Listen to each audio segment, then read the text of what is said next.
Hey, what's up guys? In today's video, we're going to check out Wayfinder's housing system, what it's going to be like in early access, and what plans they have for the housing system in further development.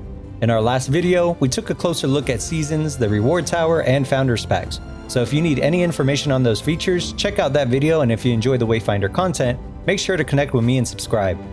I enjoy chatting with all of you as we near the official launch of early access. Player housing is always a highly requested feature in MMO-inspired genres, but the tech behind it can be tricky. When done right, housing can bring many benefits and additional layers of player connectivity to a game world.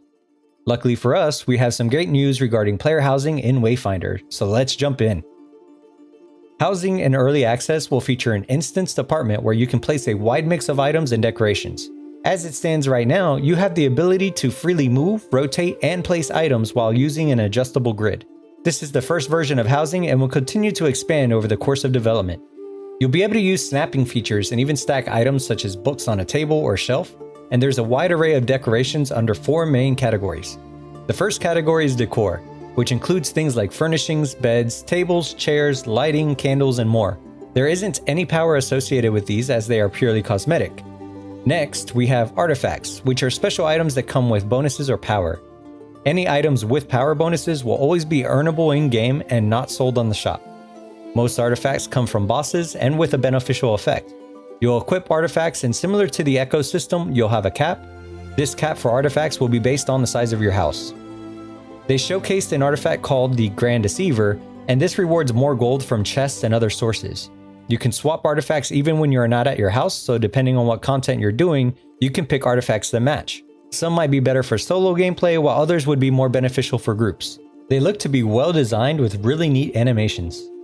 Next, we have the trophies category, and these are similar to artifacts and mostly for fun, with effects and animations. Some examples of bonuses include gaining memories once per day, granting a random flask from learned recipes, or getting a relevant buff.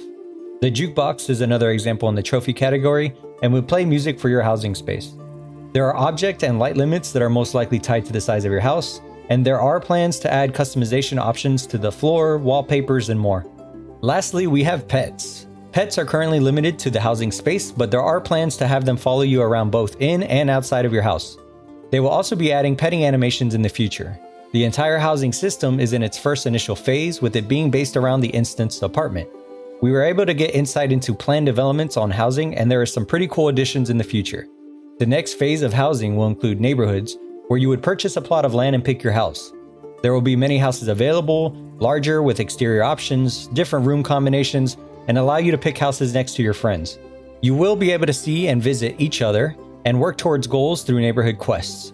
They are also looking to include a friend artifact slot where they can leave an artifact for your house and you can choose to equip it. As you can see, Wayfinder is doubling down on the social aspect of housing and really want to provide a cool, fun experience to share with friends. The developers were not able to discuss much about this, but they did disclose that after neighborhoods, there are plans on adding guild housing as well, which is really cool.